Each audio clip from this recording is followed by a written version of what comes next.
Hi, I'm Davy, and I'm awesome, and welcome to Davy's Awesome Stories, where I tell funny stories from my past or go on a rant in an effort to make you laugh. This week, part 2 from last week's story. I was working at a restaurant, not the same one I mentioned earlier, a different one. I was a busboy, and one of the other busboys was kind of a friend. I don't really consider people friends just because I don't hate them, but I would call him a work friend. The difference between a work friend and a real friend is simple. Work friend is somebody I get along with, talk to a lot at work maybe, share some jokes, but I never see you outside of work, never hang out with you outside of work, and in fact, when you and I no longer work together, I will probably never see you again. Except nowadays, maybe on Facebook.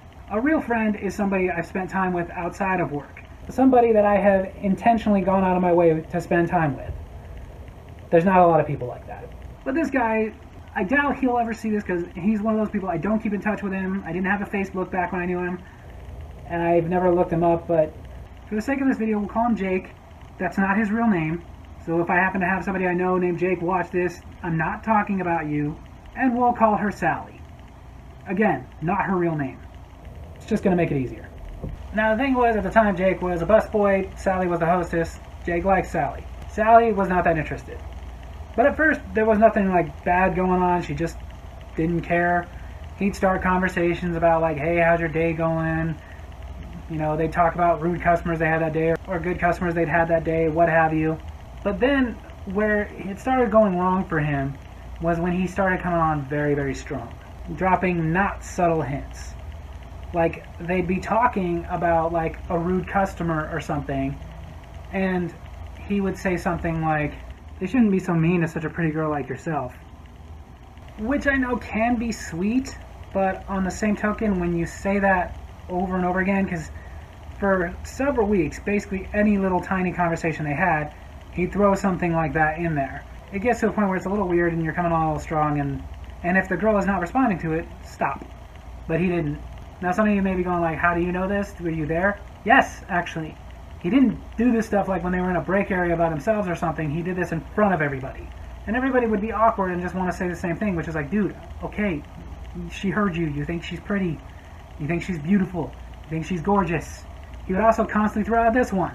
You know, if you were my girlfriend. In conversations that had absolutely nothing to do with it. Like, again, a rude customer, well, if you were my girlfriend, I'd go and take care of that guy. Versus, like, when I talk to a girl and throw that out there, it's something like they're talking about their boyfriend or husband. I'd be like, well, if it was me, I wouldn't like this. Or, well, if it was me, I'd want you to just say, well, if it was me, I'd probably do the same thing. Because you got to remember, he's just a guy. But him just, like, throwing it out there like, by the way, I could be your boyfriend and like do stuff for you. Hint. Then came the day he made his move, which was very awkward for everybody in the kitchen when he said it. Because again, he didn't do this by himself. He didn't do this secluded. He straight up walked right up to her after she had just told one of the servers that she had just seated them somebody and goes, hey Sally, so I just wanted to tell you I think you're a really pretty girl and I was really hoping you'd let me drive you home tonight. Which, again, it was awkward, but we were like, okay, it's a little sweet. Driving home is not exactly a date, but whatever. And Sally tried to be nice by making up, thanks, but I already have a ride home. Because I will give Sally this, Sally was a very nice girl. She was the kind of girl that would feel really bad about rejecting somebody and hurting their feelings. What she told me later is that she basically got on her cell phone and started calling around begging somebody to come pick her up and give her a ride home, even though she only lived a few blocks away. She literally walked to and from that place every day. I know this because I lived just down the street from her. I was just too lazy to walk there every day. But after this, we figured, okay, she was nice about it. She didn't take his ride home. Maybe he'll get the hint. He did not. The next time they worked together, he did it again. So how about tonight? You think I could give you a ride home? You're very beautiful. And again, she tried to be nice and make up that she already had a ride home. However, this time on her cell phone, she couldn't get a hold of anybody. And this was when texting was still in its infancy, so not everybody had texting, but by this point, almost everybody had cell phones. So eventually, since she knew I lived down the street, asked me, which, what was I going to say no to? Like, we got off at around the same time, and she lived just down the street from me. But I did ask her, why don't you just let him drive you home? Because I don't want to lead him on. Lead him on by letting him drive you home? Davy, you know he's going to take it that way. Yeah, fair enough. So I gave her a ride home. And he knew I was the one that gave her a ride home and came up to me and asked me about that. So, Davy, did she say anything about me last night? And I didn't want anything to do with this, so I kind of gave a half-truth and just said, we really didn't talk about you on the way home. Which was not a total lie. We didn't really talk about him. She talked about him the entire way. I basically just sat there doing the thing of somebody who's just not interested and doesn't want to be involved in this teenage wannabe rom-com drama, and answered in words that didn't really form like a real sentence, just like, yeah, well, yeah, well, you know, yeah, sometimes you gotta, you know, yeah. In fact, the only thing I really said of any note in this conversation when I was at her place waiting for her to get out and go to the door was, look, I get you don't want to hurt his feelings, but that's really inevitable. No matter what happens, you're going to hurt his feelings. So why don't you just do the best for both of you and just let him down gently. Just simply tell him, I'm sorry, I'm not interested. But she wouldn't do that. She was too nice to do that. Which is always funny to me when girls say, I'm too nice to do that. I don't want to hurt their feelings. You realize letting it drag out is going to make it hurt a lot worse, right? But he was going on and on and on, and even asked me at one point, there's not like something going on between the two of you, is there? No, dude, there's nothing between us. I'm not interested in her, she's not interested in me. Which I didn't know wasn't untrue. I found out later, after she didn't work there anymore, somebody told me that she did actually like me. But there was nothing particularly wrong with her, I just wasn't into her. But him forcing me into his high school drama, I pulled him aside and did inform him, by the way, when you do talk to her next time about something like this, maybe not do it in front of everybody.